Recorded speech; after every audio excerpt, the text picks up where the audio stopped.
Bien, damos la más cordial bienvenida al doctor Ian McGregor Bors del Instituto de Ecología. Vamos a leer brevemente su resumen curricular. Él es biólogo, egresado de la Universidad de Guadalajara, maestro en Ciencias Ambientales y doctor en Ciencias graduadas del Centro de Investigaciones en Ecosistemas de la UNAM. Actualmente es investigador nacional y titular en el Instituto de Ecología, en el INECOL, dentro de la red Ambiente y Sustentabilidad. Sus principales líneas de investigación se enfocan en el estudio ecológico de las comunidades de vida silvestre en sistemas perturbados por el hombre, así como en la distribución, ecología y comportamiento de especies de aves exóticas invasoras y con potencial invasor. A lo largo de su trayectoria ha publicado más de 50 artículos en revistas nacionales e internacionales, 2 libros, 9 capítulos de libro y diversos documentos de divulgación de la ciencia. Además, ha dictado diversos cursos de posgrado y ha dirigido múltiples tesis de licenciatura y posgrado. Y bueno, en términos generales, pues es un experto en esta área de las ciencias ambientales. Le cedo el micrófono para que nos platique sobre su experiencia. Gracias, doctor.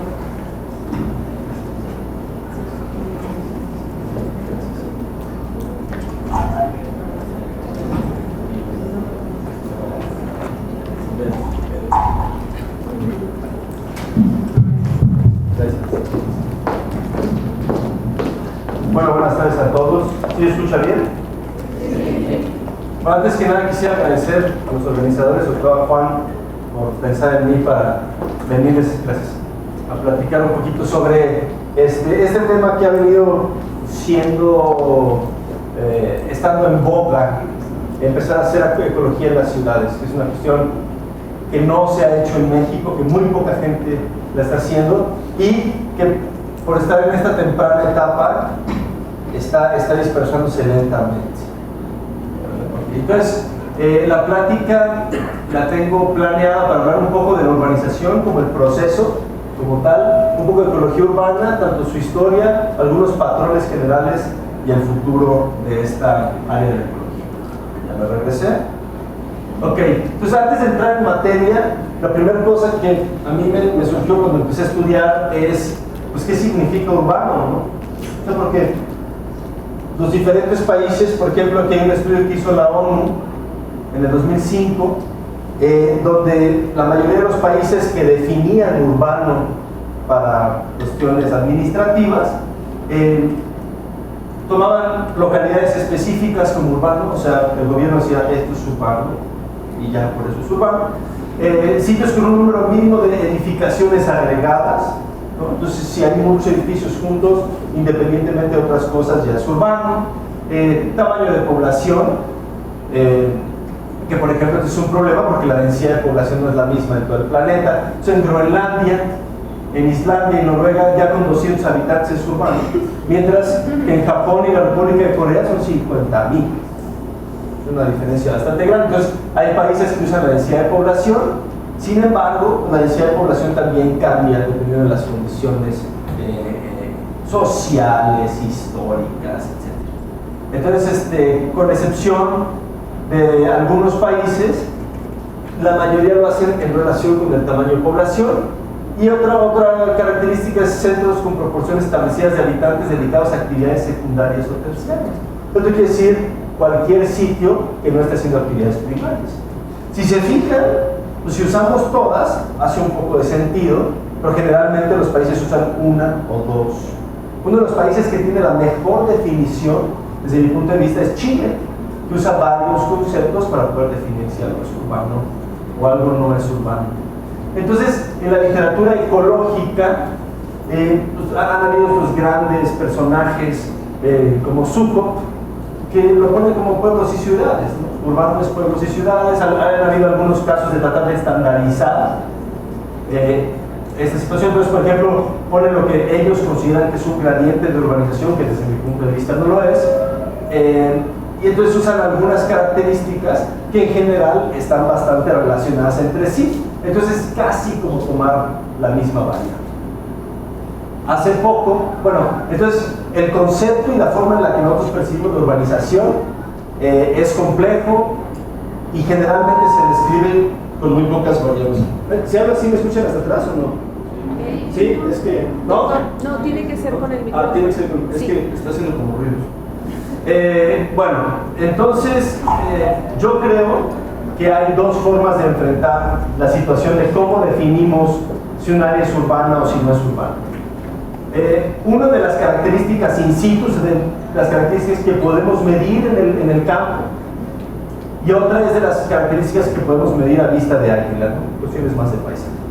He trabajado un poco en estas dos cosas. En el 2010 hice una propuesta de cómo podríamos definir urbano utilizando más de una variable. Y sin duda alguna esta definición es deficiente, pero fue un primer paso para tratar de empezar a ver de una manera multivariada la urbanización. Pero en México, yo no sé si ustedes saben qué significa urbano, pero para el INEGI urbano significa que hay más de 2.500 habitantes o que sea cabecera municipal. Y eso tiene muchas implicaciones posteriores, si uno es urbano o no es urbano. Entonces, por ejemplo, si tenemos una población súper dispersa, por ahí 2.500 habitantes, eso es considerado como urbano. Y eso tiene implicaciones desde la ecología hasta la política. Entonces, bueno, hice esta propuesta en el 2010, donde yo consideré que hay 3 puntos mínimos que consideran para saber si algo es urbano o no: servicios básicos, densidad de población y proporción de área construida. Y esta propuesta derivó en gran medida en un proyecto a nivel más de paisaje que hice con unos colaboradores del Instituto de Ecología, uno de ellos que ahorita ya está en la Universidad Autónoma de San Luis Potosí. Y lo que hicimos es, bueno, si ya sabemos cómo es urbano in situ, ¿cómo podemos ver si es urbano a nivel del paisaje? Entonces lo que nosotros estamos proponiendo es un método en el cual se utiliza la conectividad urbana, la conectividad a nivel del paisaje, tomando en cuenta dos componentes principales: la agregación de las unidades mínimas de construcción y la comunicación que existe entre ellas. Entonces, tomando en cuenta estos criterios, nosotros proponemos un método en el cual aparentemente funciona para ciudades tan diferentes como aquellas localizadas en la India, Brasil, Estados Unidos, el oeste de Europa y México. Entonces, parece ser que vamos caminando hacia saber qué es urbano. Sigue siendo una incógnita importante. Y entonces, ¿qué es la ecología urbana? Suponiendo que asumimos que sabemos qué significa urbano, entonces lo que propuso el mismo Zucco es, la definición es larga, pero básicamente es hacer ecología en las ciudades, ¿sí? Estudiar ¿qué es la ecología? ¿No? Estudiar esta interrelación que existe entre los animales y el componente abiótico. Bueno, los animales no, los animales y las plantas, ¿no? Pero yo soy solo, nada me importa los animales. Entonces básicamente es, y por aquí dice la definición, de la misma manera en la que se hace en bosques y mares, ¿no? Es hacer ecología en un sistema nuevo. Sin embargo, aunque esta no es una rama de la ecología porque no propone paradigmas nuevos, etc., simplemente hacer ecología dentro de las ciudades, necesitamos conocer muy bien nuestro sistema para poder hacer ecología en nuestro sistema.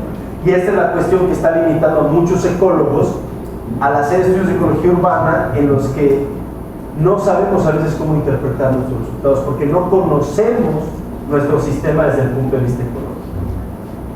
Pues básicamente lo que hacemos cuando urbanizamos es cualquier sistema previamente modificado o cualquier sistema natural, y lo pongo natural entre comillas porque por puro efecto mariposa hay un efecto antrópico en básicamente todo el globo, al menos en la parte terrestre. Y lo que hacemos es pasamos de estos estados a un estado urbanizado en el cual la intención es proveer de las estructuras y los servicios para cubrir con las necesidades mínimas de la vida moderna. Eso es básicamente lo que sucede. Sin embargo, y desafortunadamente, el mero hecho de urbanizar un sitio está relacionado con los 4 componentes de cambio global más importantes. Llámense cambios sobre el suelo. Por definición, si antes teníamos un campo de cultivo o un bosque y ahora tenemos una ciudad, ya es cambio sobre el suelo. Invasiones biológicas, que es uno de los temas que a mí más me apasiona, porque las zonas urbanas no solamente son sitios que son lugares donde de ahí parten muchas de las invasiones biológicas, sino que también existen muchísimas sinergias entre especies invasivas que tienen efectos mayores a los que tendría la suma de sus efectos. Pues, por ejemplo, existen algunos estudios interesantísimos donde se muestra que especies exóticas invasivas de zonas distintas, cuando están en un sitio, tienen un efecto mayor. Hay unos arbustos exóticos que tienen unos frutos que le encantan a un pajarito que viene de otro lado, pero entonces ese pajarito se come la semilla, la dispersa y entonces hay un montón de arbustos de estos, o sea, hay un montón de comida para el pajarito y entonces se está haciendo una locura por la sinergia que hay entre estos efectos, ¿no? Entonces ustedes se pueden pensar, por ejemplo, nosotros acabamos, una de mis estudiantes de doctorado acaba de hacer un análisis que pronto saldrá publicado en una revista, en el cual mostramos que una ciudad tan verde como Jalapa y una ciudad con tanto componente arbóreo como Jalapa, más del 50% del componente arbóreo que nosotros pudimos medir es exótico. ¿Sí? Entonces eso conlleva a muchos de los efectos que pueden tener las invasiones biológicas y las especies exóticas, en cuanto a que las especies no son propias de ese sitio y pueden tener efectos a niveles de escalas mayores. Y aquí entramos un poco al tema de los cambios de ciclos biogeoquímicos, en el que en las zonas urbanas, de manera muy similar a los campos de cultivo, los ciclos biogeoquímicos son alterados a un nivel increíble, ¿no? O sea, por ejemplo, el ciclo del carbono es totalmente modificado, el ciclo del nitrógeno es totalmente modificado, y aquellos que consideramos que el ciclo del agua es un ciclo biogeoquímico, pues es totalmente modificado, ¿no? En algunos casos es truncado. Hay muchas zonas impermeables de las ciudades donde llueve y esa agua jamás vuelve a ser permeada a los mantos, ¿no? Entonces el ciclo cambia de una manera. Y el cambio climático, desde varias perspectivas, en las zonas urbanas es las zonas donde hay más vehículos automotores, generalmente están asociados con la industria. Puebla tiene una historia industrial grandísima, por ejemplo. En el caso de Jalapa, por ejemplo, no tenemos tanta industria, pero existe un efecto que no sé si conozcan, que se llama isla de calor urbano. Lo que sucede es que las estructuras impermeables que nosotros ponemos generalmente pierden el calor más lento que la vegetación. Entonces lo que pasa es que el sol incide durante todo el día y en la noche tarda mucho más. O sea, si ustedes tienen, por ejemplo, una casa de un solo piso, entran en la tarde y dicen, ¡ay, es un horno! ¿No? Porque ahí se mantiene el calor mucho más que si ustedes salen a su jardín y el jardín se va a poner fresco por la noche. Eso pasa que el clima de la región, al menos de los sitios cercanos a la ciudad, cambia totalmente. Y nosotros, por ejemplo, en algunos estudios de ecología urbana tenemos evidencia de que hay animales que toman provecho de este efecto, pero hay algunos otros animales que no están adaptados o que no pueden con esos cambios, ¿no? Entonces, el simple hecho de urbanizar está relacionado con todo esto, que son de los componentes que causan más peligro de especies, ¿no? Entonces, imagínense que las fuentes de trabajo se centralizan en zonas urbanas, lo cual ha causado que la población urbana respecto a la no urbana se está dando este patrón de X. Obviamente tiene que ser un espejo, pero es creciente, y para 2014 el 54% de la población vivía en zonas urbanas. Eso quiere decir que si un alienígena llegara a la Tierra y nos estudiara desde el punto de vista ecológico, diría que nuestro hábitat principal son las ciudades. No hay pierde, que más de la mitad estamos aquí. Y entonces, pues evidentemente, con las tasas de población, con la cantidad de seres humanos que vemos hoy en día, pues las demandas ambientales que está teniendo la urbanización sobre los procesos ecológicos y muchos procesos de salud humana son desproporcionales, ¿no? Razón por la cual muchas zonas urbanas han sido consideradas como hoyos negros. ¿Sí? Son estos pequeñísimos lugares en el espacio que jalan recursos de todos lados, desafortunadamente con un metabolismo desbalanceado, ¿no? Ahorita vamos a hablar más del metabolismo. En cuanto a los hoyos negros, en un estudio que se publicó en 2014, reanalizando los datos mundiales del 2010, se ve que el tipo de uso de suelo urbano representa el 3% de la superficie terrestre del planeta. 3%. O sea, realmente lo que son lunares en la Tierra, lo que representa la urbanización. Sin embargo, cuando en el análisis trataron de bajar la escala, o más bien subir la escala, o sea, de acercarse más, vieron que el 0.65% de la superficie terrestre está construida. Y evidentemente viene con comillas porque son categorías que se ponen para los análisis espaciales, ¿no? Y el 0.45 son impermeables, porque no todo lo que está dentro de una ciudad es impermeable. Tenemos áreas verdes, tenemos jardines, tenemos etc. Y no todos los tipos de urbanización son impermeables. Las calles de adoquín no son más permeables que el concreto hidráulico, las calles empedradas. Entonces, si se ponen a pensar, estamos hablando de entre 0.45 y 3% de la superficie terrestre es urbana.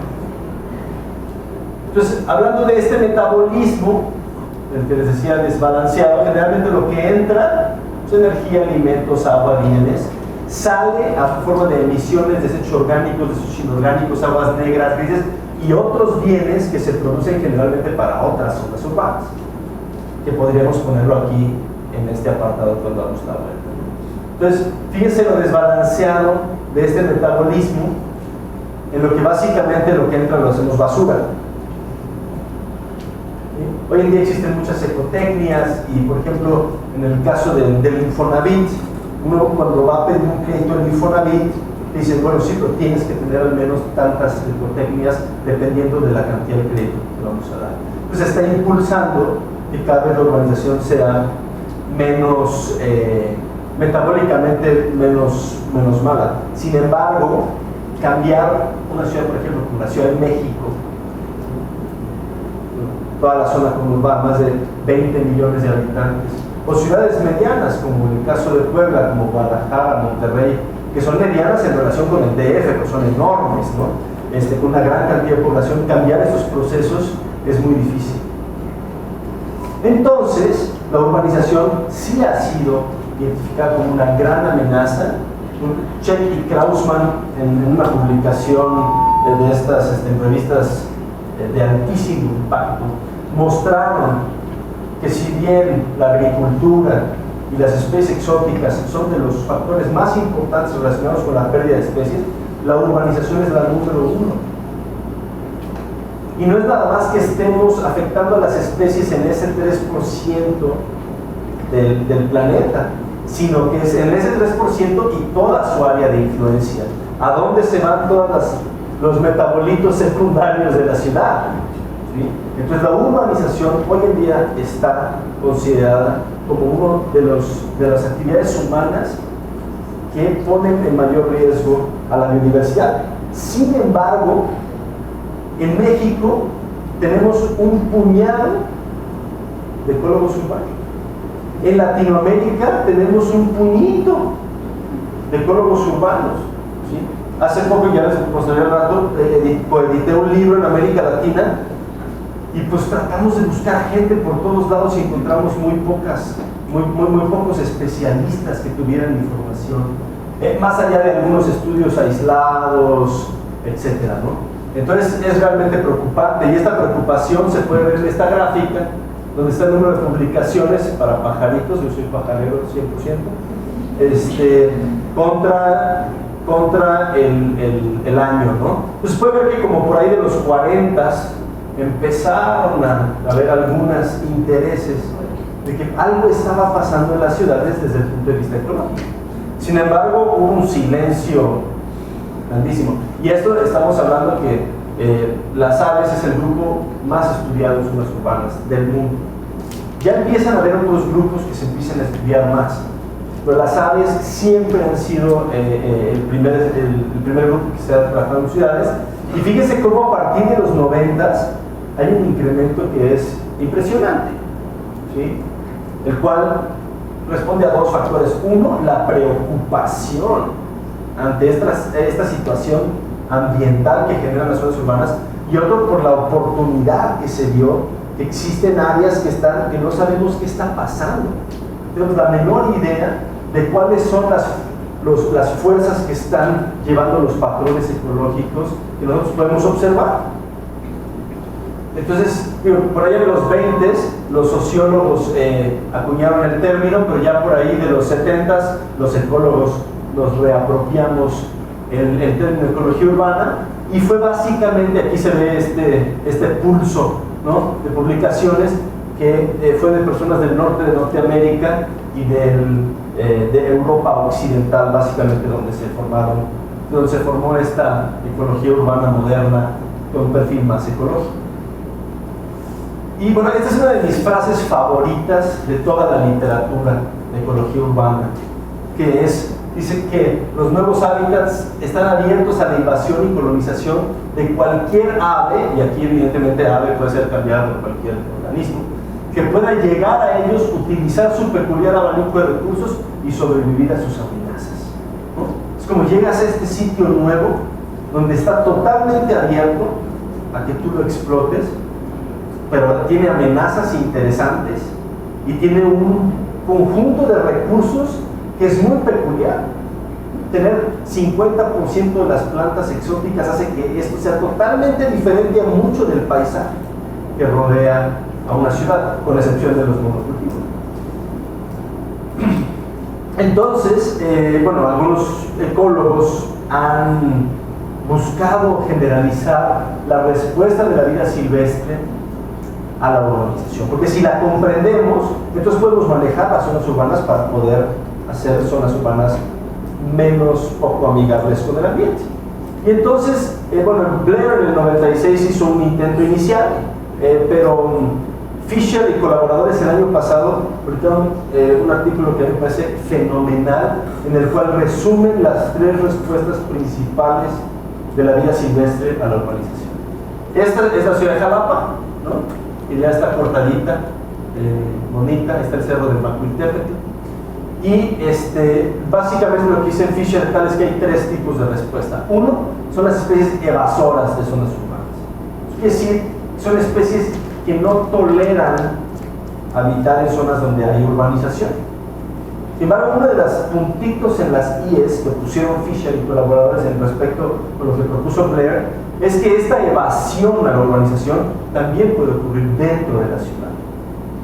Debido a la heterogeneidad ambiental que existe en zonas urbanas, tenemos áreas muy verdes que, dependiendo de su tamaño, pueden tener biodiversidad que no creeríamos, ¿sí? Por ejemplo, hay algunos registros de tucanes en el Parque Natura, ¿no?, en Jalapa.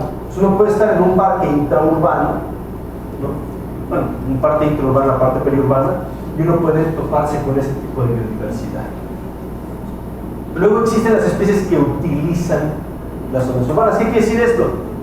Que son especies que, si bien pueden estar dentro de la ciudad, necesitan de las poblaciones que están fuera de la ciudad para mantener sus números. Toda esta cuestión de metapoblación, esta cuestión de flujo urbano con las áreas adyacentes.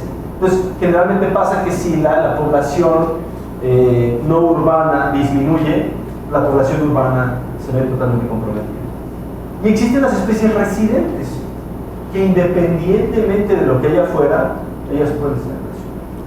Bueno, uno de los casos que probamos en Michoacán, nosotros teníamos 2 especies que estaban tanto afuera como adentro, en abundancias muy parecidas. Sin embargo, como parte de la tesis de doctorado de un colega, él estaba viendo el estrés, cómo responden las aves ante el estrés. Y entonces lo que encontramos es que una de esas 2 especies le va re bien en todo el gradiente, pero a la otra no.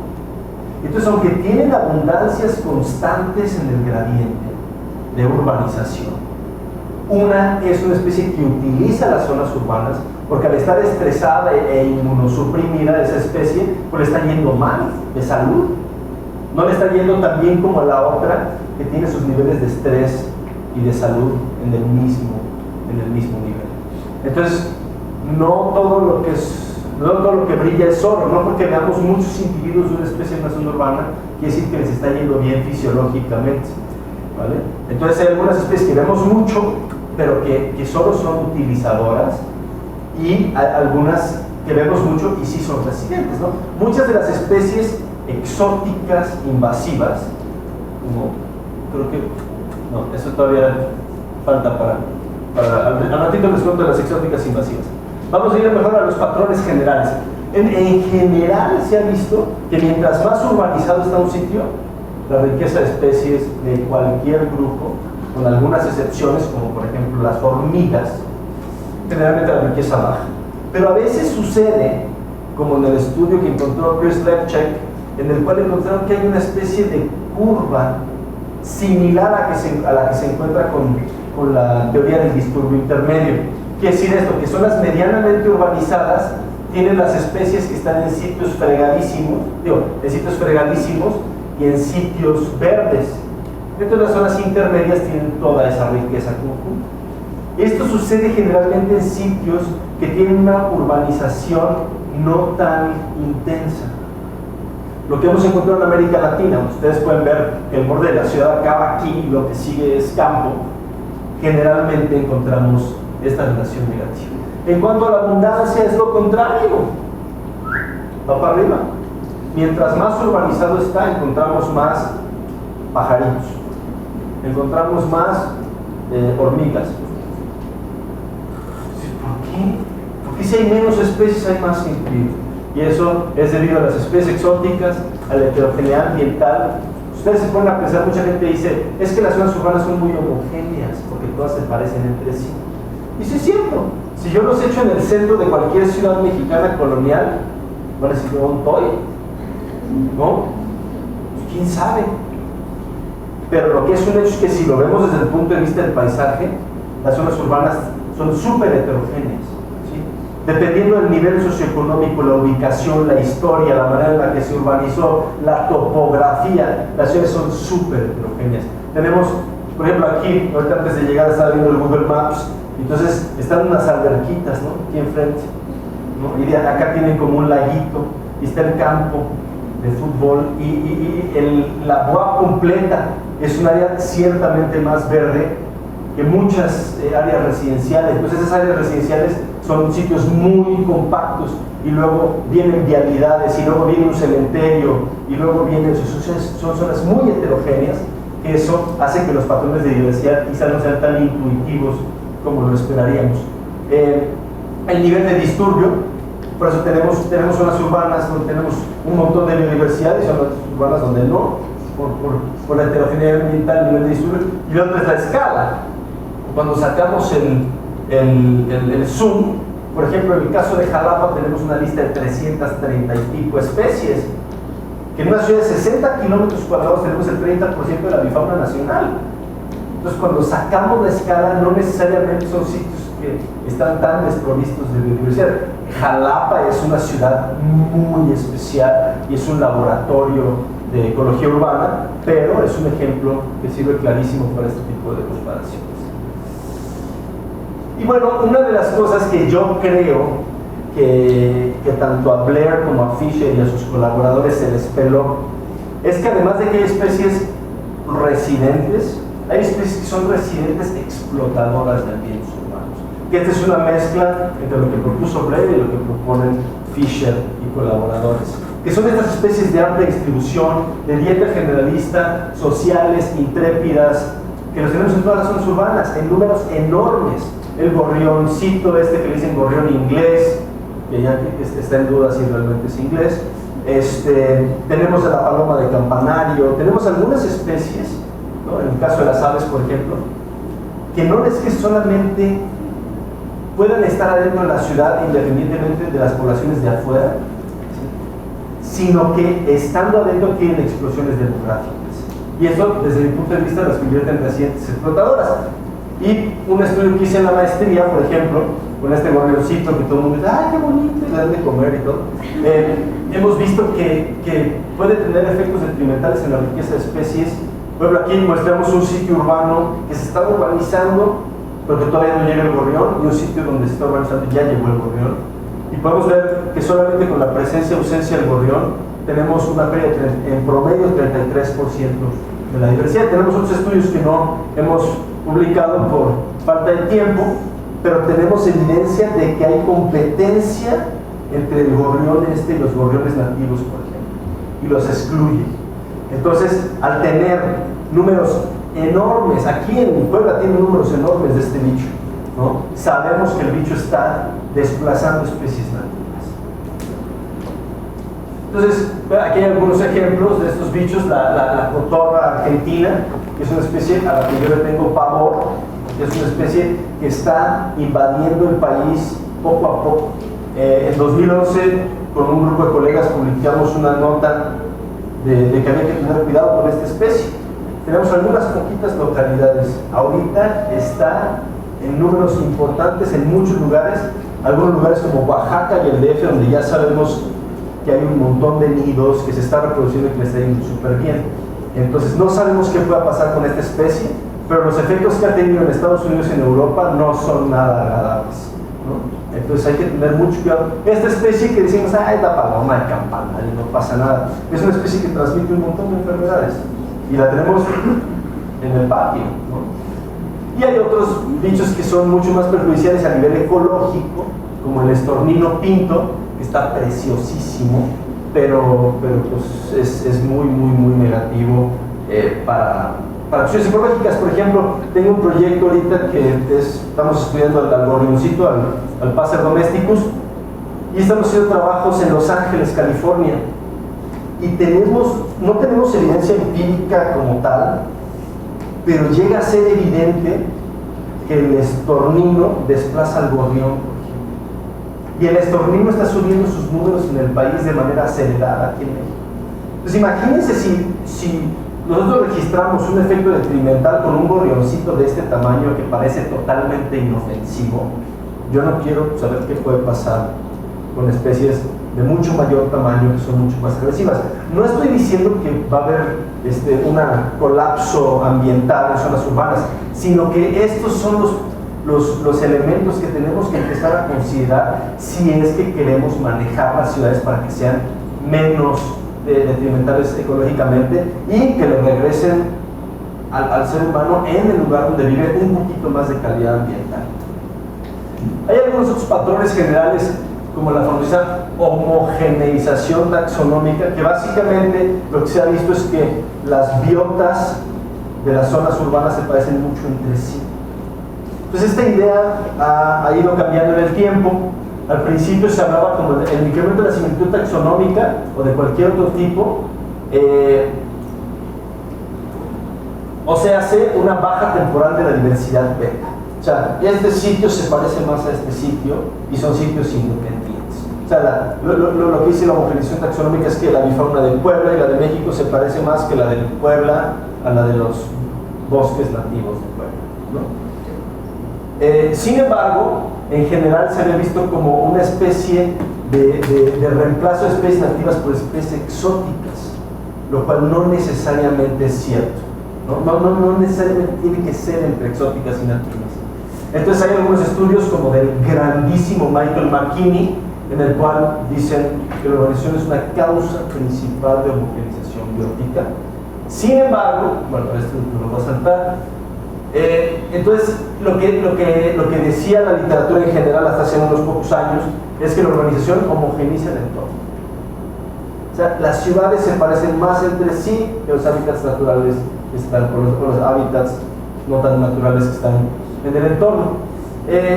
Sin embargo, los resultados en los últimos años han sido contrastantes y lo que se ha visto es que dependen de la escala, del enfoque de análisis, de la historia y la ubicación de las ciudades y del acervo de especies. Es una cosa importantísima. Pues sí puede estar homogeneizado, pero yo aquí no puedo tener las mismas especies que hay en Hermosillo, porque en Hermosillo el acervo de especies que hay es un acervo de especies de zonas áridas y aquí hay un acervo de especies de zonas subtropicales de montaña. Entonces, por eso en la definición al principio, aquí le puse, ¿no? Puede ser genética o funcional. O sea, quizás pueda ser que tienes 3 insectívoros medianos en Hermosillo y 3 insectívoros medianos aquí. Eso sería una homogeneización funcional. Sin embargo, tienes 3 especies aquí y 3 especies allá, ¿no? Ok, entonces, justo en cuanto a la homogeneización taxonómica, que ha sido un tema que pues ha dejado a muchos con el ojo cuadrado, mucha gente ha querido estudiarlo. Hay 2 estudios a nivel global que se publicaron el año antepasado. Uno de ellos es este trabajo que se hizo como resultado de un grupo de ecólogos urbanos en los que tratamos de juntar la mayor cantidad de información que teníamos de plantas y de aves, ¿no? Y lo que se dio, obviamente cuando juntamos la información era muy difícil tener información de abundancia, lo que teníamos eran listas de especies de muchas ciudades del mundo. Y lo que encontramos en este trabajo es que no necesariamente ocurre la homogenización taxonómica. Por ejemplo, en el caso de las aves no encontramos un patrón en el cual todas las ciudades se parecieran más entre sí que sus hábitats naturales. Pero lo que sí encontramos es que las aves iban pareciendo dependiendo de la región en la que se encontraban. Entonces, por ejemplo, las aves de zonas templadas del norte de Norteamérica se agrupaban, las partes de la parte más de Aridoamérica se agrupaban, ¿sí? Entonces, ¿eso qué quiere decir? Que sí importa muchísimo el acervo de especies que tienes para la homogenización taxonómica. Sin embargo, unos meses después de que publicamos este artículo, Daniel Sol y colaboradores, uno de ellos que estamos colaborando, Juan y yo ahorita con él en un libro, publicaron este trabajo unos mesecitos después, en el cual ellos, considerando un poco menos de ciudades, pero considerando abundancias, encontraron que sí hay homogenización taxonómica. ¿Esto qué quiere decir?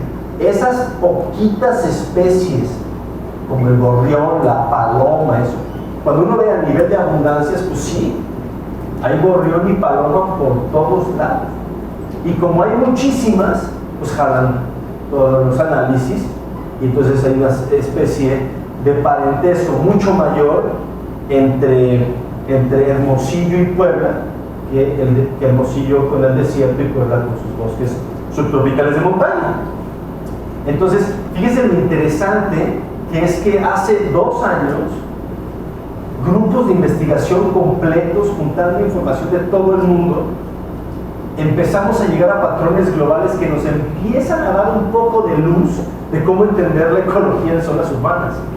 O sea, es un área realmente nueva, ¿sí? Estamos diciendo que por ahí de los 70s, 80s, el norte de Norteamérica y Europa occidental empezaron activamente a trabajar en este tema. Entonces, en sitios mega diversos, como lo pueden ser Latinoamérica, gran parte de Latinoamérica, pues no tenemos ningún conocimiento de ello. Entonces, es imperativo que los biólogos, los ecólogos, los arquitectos del paisaje, los tomadores de decisiones, empecemos a voltear a ver esta situación que está siendo de importancia no solo para la conservación de la biodiversidad, sino para la salud humana. ¿Vale? Ya hay cuestiones más de nuestros hermosos trópicos y subtrópicos.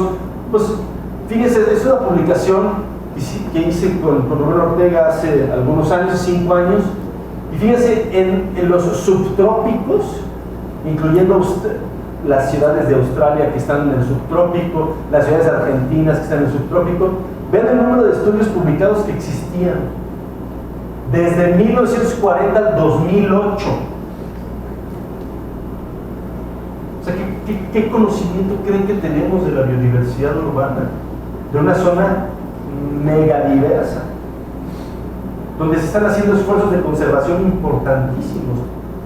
Y fíjense, por ejemplo, estudios de conservación biológica, había tres, hasta ese entonces, 3 estudios con enfoques de conservación relacionados a la urbanización y a los pajaritos, que es de lo que más hay, ¿no? Si lo bajamos a América Latina, pues este es un anunciazo. Hace algunos años coedité este libro con Rubén Ortega, que está escrito en español, en PDF, de descarga gratuita. Aquí está la página, y si se meten al Google y le ponen libro de ecología urbana PDF, es lo primero que aparece.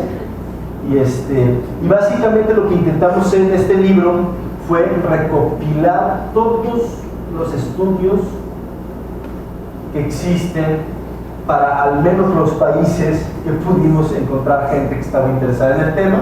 Entonces hay muchas citas de tesis de licenciatura, de revistas locales, que generalmente un extranjero no tiene acceso tan directo a esta información. Entonces, básicamente lo que se llama Ecología Urbana Experiencias en América Latina. Justamente juntamos las experiencias de cómo se ha hecho ecología urbana y tenemos historias interesantísimas. O sea, tenemos países que empezaron haciendo ecología urbana por especies que son problemáticas en zonas urbanas, ¿no? O sea, ecología de hormigas en hospitales, ¿no? Ecología de roedores en jardines. Entonces, mucho de la ecología empezó de la ecología urbana. En algunos países de América Latina, como lo van a poder ver en el libro, que ya todos van a descargar, se puede ver que la manera en la que está surgiendo la ecología urbana en los diferentes países es totalmente distinta. Totalmente distinta.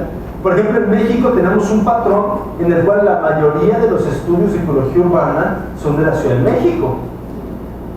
Que creo que eso es una de las diapositivas que viene. Entonces, en América Latina, en este librito, que van a descargar todos, incluimos capítulos de Brasil, México, Argentina, Colombia, Chile, Costa Rica, Perú y Venezuela. El día siguiente que se publicó el libro, vieron un par de países que se quejaron porque no los invitamos, pues no dimos con ellos antes.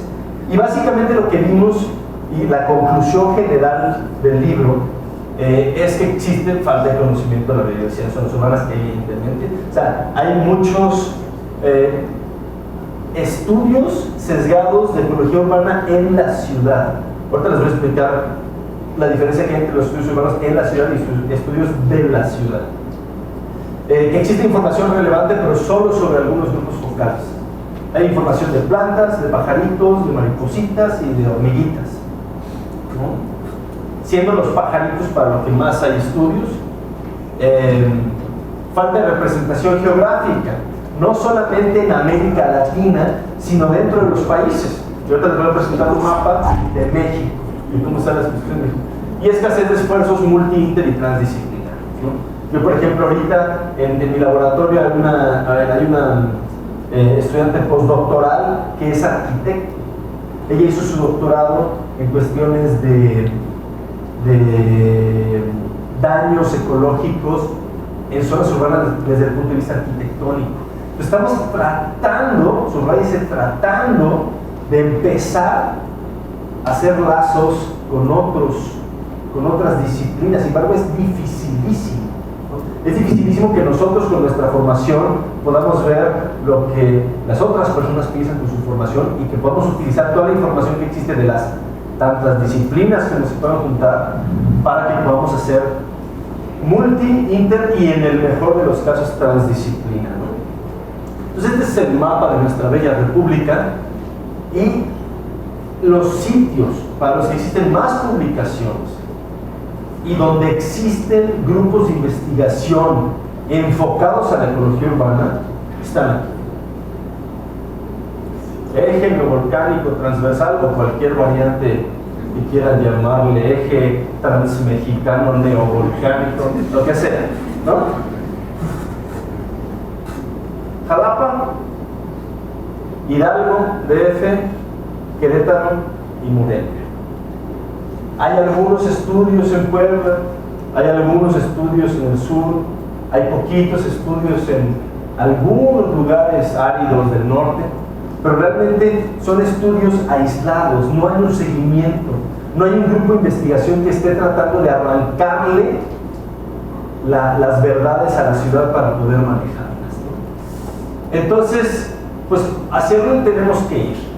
Hacia dónde tenemos que ir para poder hacer ecología urbana, poder entenderla y poder aplicarla en el mejor de los casos, ¿no? La primera cosa, como bien lo dijeron ella, Shohat y colaboradores, desde el 2006, hace 10 años, y seguimos patinando sobre la misma rueda.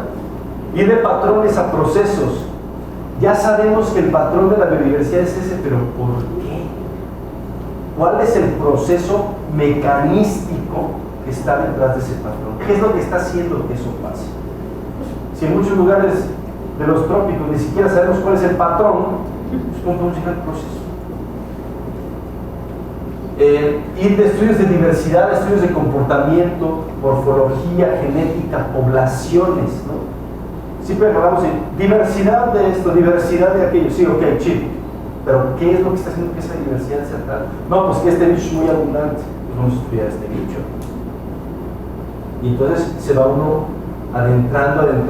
Y entonces a mí me pasa, y yo ya voy caminando por una ciudad y voy sacando temas de tesis, ¿no? De la casa a la parada del camión. Porque si no, no se sabe nada. Se sabe muy poquito, ¿no? Y bueno, Juan es una de las personas que ahorita, al menos aquí en la UAP, está volteando a ver este tema. Así es que, ya saben, aquí le echaron la bolita.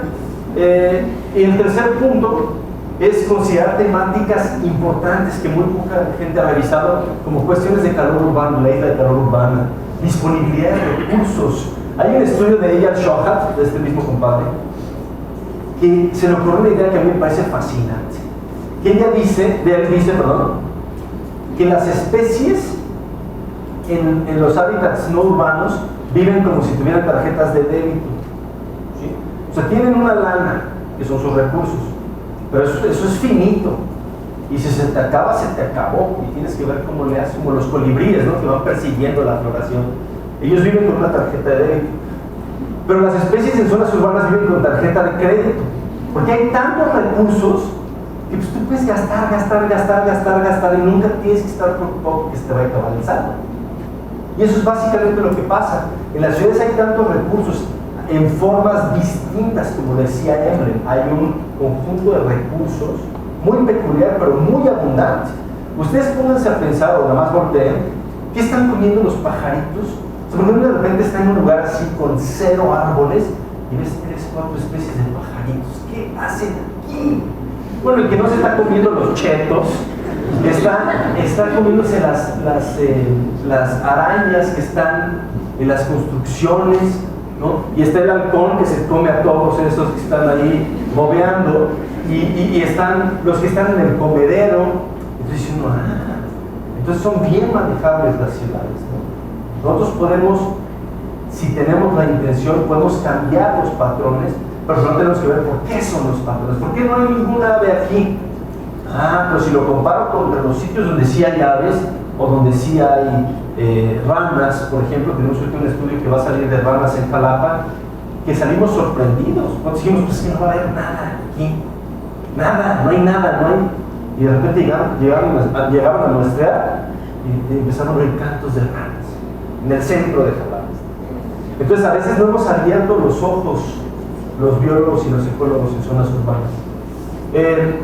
Un poco de las conclusiones del libro es pues aumentar la representación territorial, ¿no? O sea, tenemos, si bien algunos países de América Latina conocemos algo de psicología urbana, pues los estudios de México casi la mayoría están en la Ciudad de México, los estudios de Argentina están en 2 ciudades, los de Chile están en 2 o 3 ciudades, los de Costa Rica están en una metrópoli que es la ciudad que tienen. Entonces necesitamos representar mejor las zonas urbanas, pero para eso tenemos que saber qué es una zona urbana, ¿sí? Y decimos, bueno, pues voy a hacer un estudio en este pueblo y esta ciudad, bueno, ¿es urbano o no es urbano? Porque si no, no es comparable, ¿no? Entonces empezamos a entrar ahí en disyuntivos.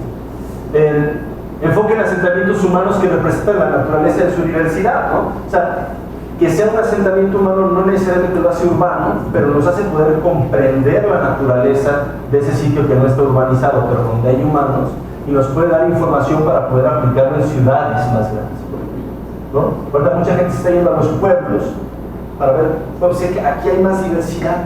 Bueno, ¿qué características son diferentes a la ciudad? Y a veces son aquellas características que no creemos que son esas las que están haciendo que cambie la diversidad. Y por último, otro punto por ahí, continuar con la generación de listas de especies y enfatizar sobre la perspectiva ecológica. Entonces, sí, hay muchos estudios que son lista de especies de esto, lista de especies de esto. Y la gente dice, pues es que ya no queremos publicar listas de especies. Les digo, sí, pero aquí en las zonas subestudiadas tenemos doble chamba. Tenemos primero que saber qué hay, luego ver el patrón, bueno, triple chamba, y luego buscar el proceso. Y así nos tocó. Pues, por ejemplo, hace poco tiempo, creo que el año antepasado, acabamos de publicar la lista histórica de aves de Jalapa. porque pues sí, estaban las libretas de campo de algunos colegas, pero necesitamos tener una referencia de lo que ha habido para nosotros poder ver, bueno, qué hay, que es uno de los estudios que ahorita Juanfer acaba de publicar un artículo, de cuando comparas un estudio ecológico de qué hay ahorita en la ciudad contra la lista histórica. Y pues nos llevamos sorpresas ciertamente no tan gratas. Entonces, tenemos que pasar de los patrones a los procesos y tenemos que tener una dinámica mucho más activa entre la ecología en la ciudad y la ecología de la ciudad. La ecología en la ciudad es pensar un proyecto ecológico cuya área de estudio es la urbanización. ¿Sí? Si yo digo, pues vamos a hacer un estudio de reproducción de pájaros en la ciudad, a ver qué pasa. Es un estudio de ecología en la ciudad. Un estudio de ecología en la ciudad sería tratar de comprender cómo se lleva a cabo la reproducción de las aves en toda la zona urbana, cuáles son los mecanismos que la guían y cómo se relaciona con lo que hay afuera. Eso es un estudio de la ciudad, ¿no? Y no de la ciudad quiere decir que tengas que muestrear toda la ciudad, sino que tu pregunta sea contestar qué está pasando en la ciudad y no que la ciudad sea tu área de estudio. Los estudios de ecología urbana, y ahorita estamos trabajando en otro libro, justamente nos estamos topando con un montón de estudios en la ciudad. ¿Sí? Preguntas aristotélicas que contestamos ecológicamente en la ciudad, pero no preguntas de cómo está funcionando la ciudad y que por eso tenemos esos patrones ecológicos. Y yo creo que de las pocas ciudades del país donde se está haciendo eso es en Jalapa. Tenemos cada vez grupos más multitaxonómicos en donde estamos ya saliéndonos de nada más ver qué pasa con los pajaritos. Entonces creo que el año, ya no sé si fue el año pasado o antepasado, salió un estudio multitaxonómico en el cual vimos cómo varía la diversidad biológica, pero considerando hormigas, hongos, plantas, mariposas, aves. Y entonces empezamos a ver que la cosa no es tan simple como qué le pasa a los pajaritos. Entonces, la aplicación del conocimiento es mucho más fácil que llegue a partir de estudios de la ciudad a estudios de ecología en la ciudad. Es una cuestión que es importantísima. Entonces, ya para terminar con las aplicaciones del conocimiento, pues se necesita mayor vinculación entre el sector científico y el aplicado y se necesita voluntad de ambas partes. Puede haber mucho conocimiento, puede haber mucha lana en el gobierno, mucha lana con las empresas privadas, pero si no hay voluntad de ambas partes, es muy difícil que algo vaya a suceder. Y generalmente de ambas partes no hay voluntad, ¿no? Entonces tenemos que trabajar esto de la interdisciplina, transdisciplina, multidisciplina. Parece que nos lo quieren meter en todas las clases, ¿no? Como la sopa, a todos. Pero es que si no vamos para allá, las cosas son muy difíciles que sucedan, ¿no? Y estamos en un momento ambiental del planeta que o nos ponemos las pilas o nos ponemos las pilas. Y pues bueno, una de las cosas es que los ecólogos a veces pensamos solo en ecología y no en el paso que puede dar nuestra información para los planeadores y los que manejan las zonas. Si trabajamos en áreas agrícolas, si trabajamos en áreas naturales, si trabajamos en zonas urbanas, todo esto aplica para cuestiones de manejo y planeación, ¿no? Hasta en las mismas áreas naturales protegidas, si no se hace planeación y manejo de la área natural protegida, han habido historias muy chistosas en áreas naturales protegidas de México, porque pues es nada más, pues, deja que crezca el bosque y no lo toques, ¿no? Y entonces de repente hay situaciones como en estos bosques de pino donde no lo toques, pero no dejas que se incendie y luego tienes así de biomasa que si eso se prende pues tiene un problema, ¿no? Entonces hay que, si vamos a conservar las áreas las tenemos que entender y luego entenderlas tenemos que manejarlas y planearlas. Entonces todo esto que he platicado hoy y que Fisher y Blair y todo el mundo ha tratado de sintetizar, muestra cómo las ciudades y las zonas humanas en general y los asentamientos humanos en general son súper manejables. ¿Sí? O sea, nosotros, por ejemplo, hay muchas ciudades europeas donde se dice este bichito está teniendo una bronca, pónganle cajas nido y la población recupera. O dices que en las áreas verdes hay que empezar a dejar sitios donde no talemos todo. Dejen algunos lugares sin cortar los pastos, la diversidad se va al doble. Entonces hay un montón de cosas que podemos hacer muy fáciles en las que podemos empezar a tener efectos importantísimos y voltear la cámara hacia, mira, sí se puede hacer y está teniendo un efecto positivo.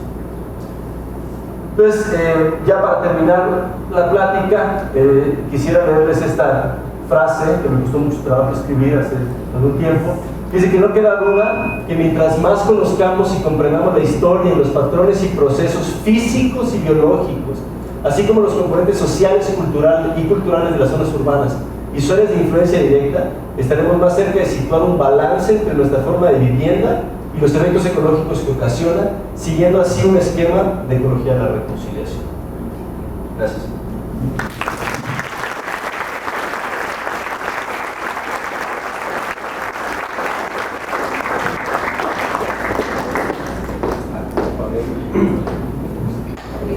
¿Hay un espacio para preguntas?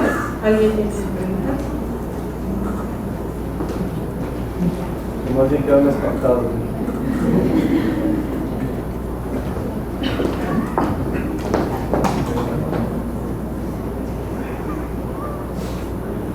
Entonces se podría decir que los organismos que son residentes de ciertas zonas urbanas propicia que sean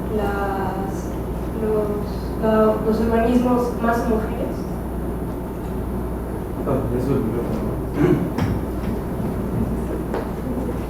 Bueno, como les comentaba, la diapositiva esa que les dije, yo creo que se les olvidó algo a esos compadres y comadres, es que hay residentes de varios tipos. Entonces, las residentes explotadoras, lo que hace es que tengan números enormes, ¿no? Nosotros, por ejemplo, tenemos un estimado que no hemos publicado, pero tenemos un estimado, por ejemplo, en la ciudad de Morelia para 2006, que ya es hace 10 años, en el cual teníamos casi un gorrión por habitante. Tenemos estimados de entre 700 y 900 mil passer en la ciudad de Morelia. Entonces, cuando tú haces un estudio de diversidad contemplando la abundancia, pues esa especie está llevándose todo el análisis, ¿no? Entonces, si tienes mucho gorrión en todas las ciudades, te va a decir las ciudades son igualitas, ¿no? Entonces, por eso depende mucho el enfoque del análisis, además de todas las demás características, de poder describir qué es lo que está pasando a nivel biogeográfico. Sí, considerando las abundancias, generalmente en sistemas antropizados, lo que sucede es que vas a encontrar una homogenización, ¿no? Porque si vas a los campos de cultivo, están los bichos que son típicos de campos de cultivo, que pueden utilizar sus recursos, sobrevivir sus amenazas, y al no haber competencia y haber exceso de alimento, o sea, que viven con tarjeta de crédito, entonces pueden tener poblaciones enormes. Entonces no es la esencia de la respuesta, sino es la esencia de la naturaleza de los recursos y cómo los explotamos a tener poblaciones enormes, ¿no? Pero a nivel de diversidad basada en abundancias. Si haces la diversidad viendo el número de especies, que fue lo que hicimos en el artículo, en el primer artículo que les mostré, pues no se ve ningún tipo de homogenización, ¿no? Entonces es interesante y es un tema que se está explorando ahorita, ¿no? Suerte lo que estamos tratando de hacer es con un subgrupo de los datos de ese artículo, para los que sí tenemos abundancias, queremos empezar a hacer la comparación, ¿no? Y quiénes son los responsables, para empezar a enfocar, a poner foquitos sobre los bichos que tenemos que empezar a comprender, ¿no? Yo lo vi con el passer desde hace 6 años, y llevo 6 años estudiando al bicho, y todavía lo que sabemos, al menos acá, donde es exótico, invasivo, explotador, etcétera, lo que estamos viendo es la puntita del iceberg.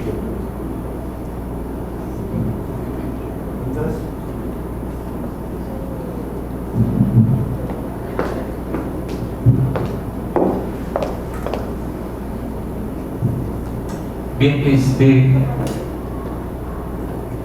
yo quisiera que nos comentaras un poquito más a fondo sobre 2 conceptos y que yo no tengo particularmente duda. Con respecto a la clasificación que hace Fisher de las habitantes en las ciudades, que son los evasores, y por otro en un extremo, y en el otro extremo los residentes. Con estos no tengo problema. Con los que yo tengo un poco de problema son con los que están en el medio, que son los utilizadores. Con el trabajo de Fernando encontramos aquí especies de aquí de la ciudad de Puebla que nosotros consideramos como utilizadores, y lo basamos en el hecho de que nosotros los encontramos aquí. Por ejemplo, las calandrias son especies que las encontramos acá en la ciudad de Puebla. Sin embargo, nosotros creemos que la reproducción de estas aves no se está llevando a cabo dentro de la ciudad, porque los nidos no requieren mucho para indagar dónde están, y son unas bolsas que se cuelgan como calcetines y se ven desde una distancia más o menos considerable.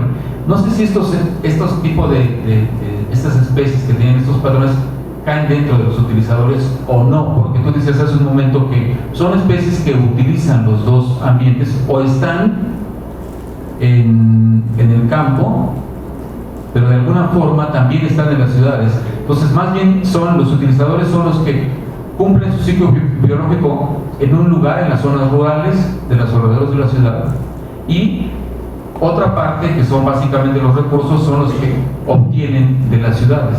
No sé si sea así para esa grupo.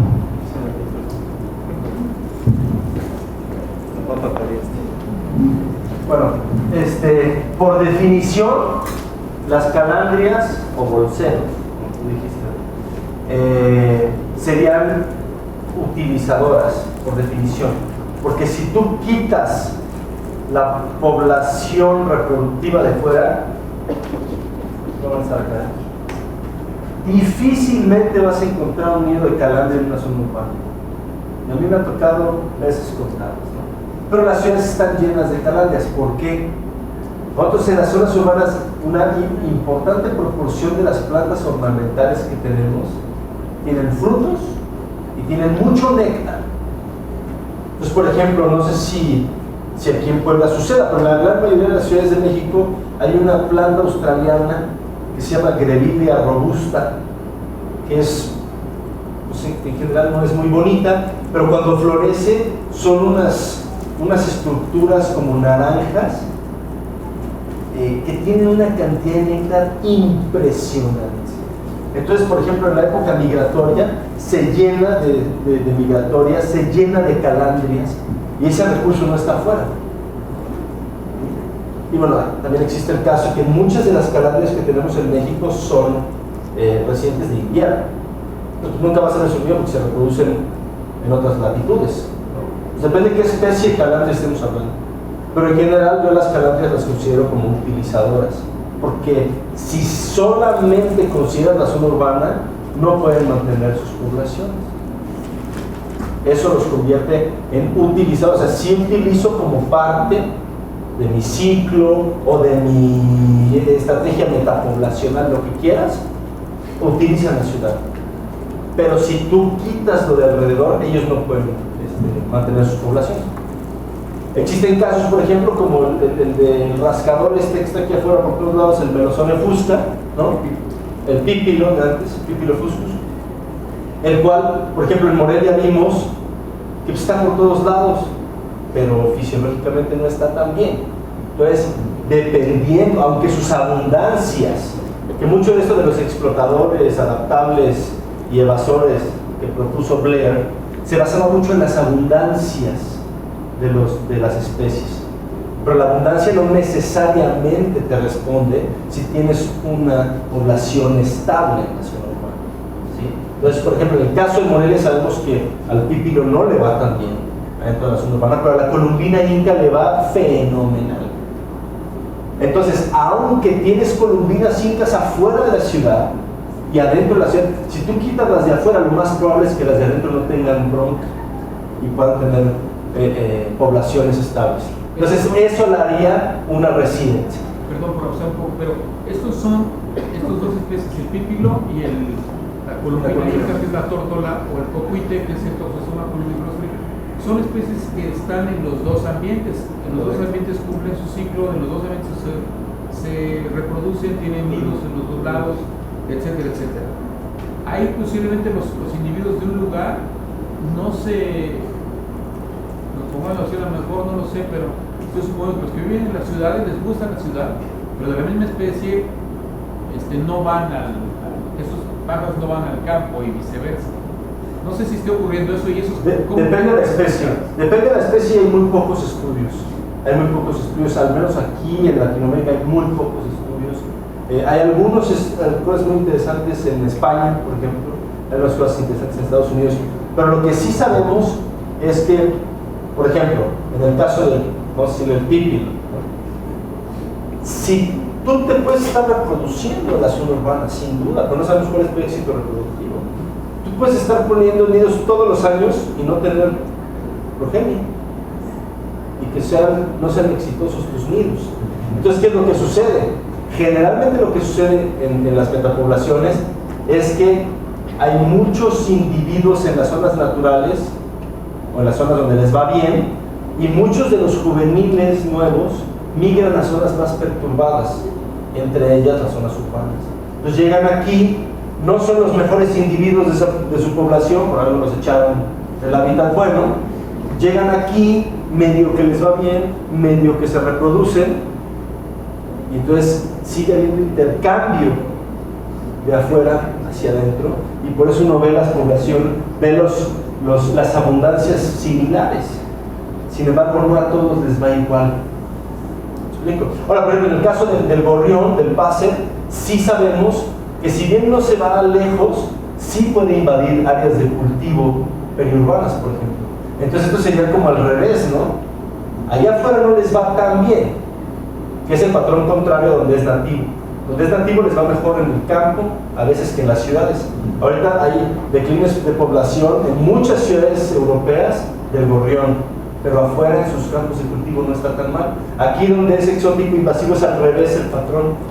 La zona urbana genera suficientes individuos como para que vayan a incursionar allá, pero no les va tan bien como en la zona urbana. Entonces, es una manera de resumir la respuesta de la biodiversidad a un proceso estresor como la urbanización en 3 nombres. Esa es como la respuesta general. Pero hay muchos tipos de evasores, muchos tipos de utilizadores y muchos tipos de residentes.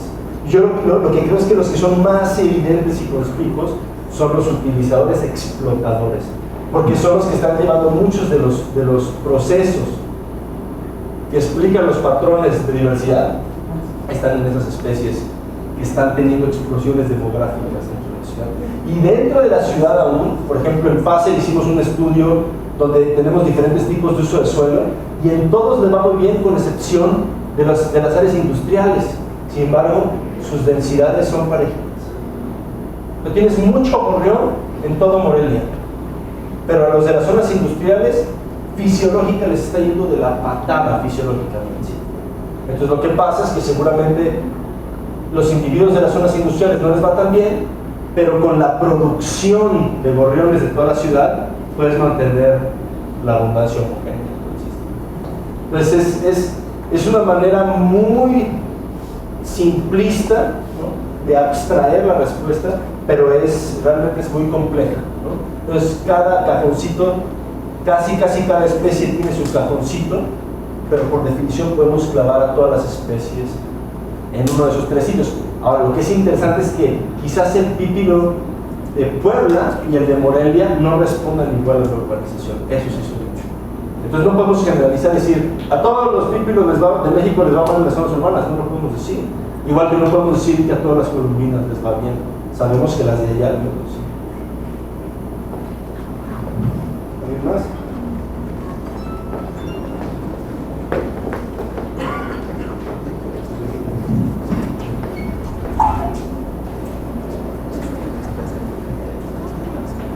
Agradecemos al doctor Ian McGregor por su ponencia y su experiencia en esta área, y le otorgamos una constancia a nombre de la Escuela de Biología por su participación. Gracias. Muchas gracias.